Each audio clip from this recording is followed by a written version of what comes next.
হরে কৃষ্ণ। দেখো দিদি ভাইরা, আমি অর্চনা, আমাদের শাশুড়ি বৌমার রান্নাঘরে আমি একটা নতুন ধরনের রেসিপি নিয়ে চলে এসেছি। এ দেখো, পাঁপড়টা গরম করে নেব, নিয়ে পাঁপড়ের পকোড়া করব। আমরা তো নিরামিষ খাচ্ছি সারা শ্রাবণ মাস ভোর। পাঁপড়ের পকোড়া করব। ভিডিওটা প্রথম থেকে শেষ পর্যন্ত দেখার অনুরোধ রইল। তোমরা দেখে এইভাবে করে খাবে, কমেন্টে লিখবে আমার পকোড়াটা কেমন হয়েছে, তাহলে আমাদের ধন্যবাদ জানাতে সুবিধা হবে।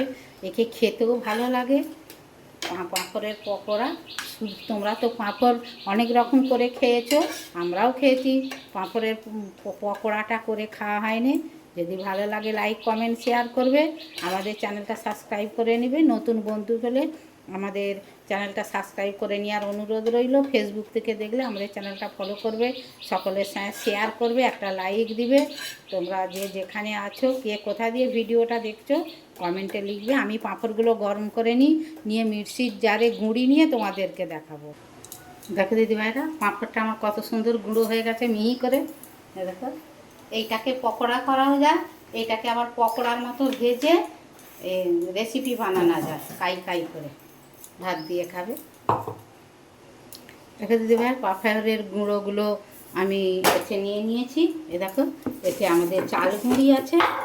আমি পকোড়াটা ভাজার জন্যে, মচমচে হওয়ার জন্যে চাল গুঁড়ি 2 চামচ দেবো। তারপরে দেখো, কর্নফ্লাওয়ার আছে, এই যে কর্নফ্লাওয়ার 2 চামচ দিয়ে দেবো, মচমচে হবে।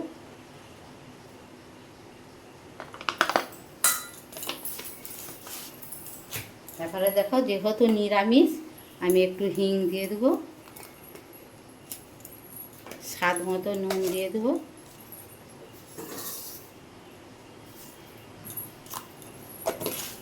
ঝাল ঝাল হওয়ার জন্যে একটু চিলি ফ্লেক্স দিয়ে দেবো। তোমরা যদি ঝালটা পছন্দ না করো, তাহলে চিলি ফ্লেক্স না দিলেও চলবে। দেখো, গোটা জিরে দিয়ে দেবো, মুখে পড়লে ভালো লাগবে খেতে। দেখো, সাদা তিল দেবো, সাদা তিল খুবই উপকার তার পক্ষে। একটুখানি হলুদ গুঁড়ো দিয়ে দেবো কালারের জন্যে। দেখো, জোয়ান দিয়ে দেবো হজমের জন্য।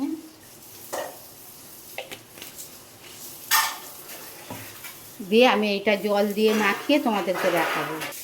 দেখো দিদিভাই, আদা গ্রেট করা আছে, আদা গ্রেট করে দিয়ে দেবো। এরকম পকোড়া খেতে খুবই সুন্দর লাগে। আমি ভিডিওটা প্রথম থেকে শেষ পর্যন্ত দেখাচ্ছি, তোমরা এইভাবে করে খাবে। দেখো, 2 চামচ আমি বেসন দিয়ে দেবো এতে, দিয়ে এইটাকে জল দিয়ে মেখে তোমাদেরকে দেখাবো। দেখো দিদিভাইরা, আমি এটা ভালো করে ফেটে নিয়েছি।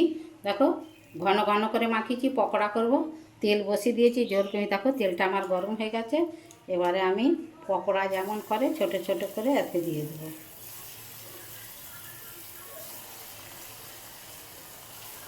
যেমন ফুলুলি ভাজে ওই মতো দিয়ে দেবো।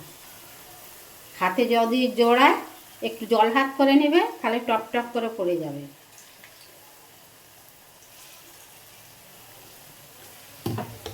এটা ভেজে তোমাদেরকে দেখাবো। দেখো দিদিভাইরা, পকোড়াগুলো আমার একবার ভাজা হয়ে গেছে।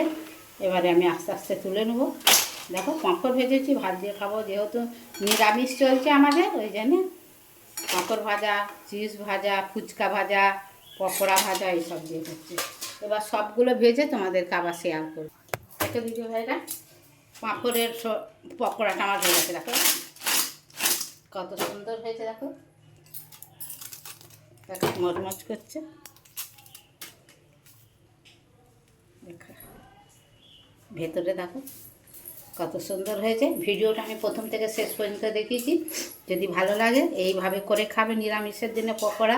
একে পেঁয়াজ দিয়েও তেলকাই করা যায়, তেলকাই করে খাবে। আমরা ভাজা খাবো পকোড়া, ওই জন্য ভাজা রেখে দিয়েছি। আমার যদি এইটা ভালো লাগে কমেন্টে লিখবে, পাঁপড়ের পকোড়াটা আমার কেমন হয়েছে কমেন্টে লিখলে আমরা ধন্যবাদ জানাতে সুবিধা হবে। শ্রাবণ মাসে মহাদেবের কৃপা।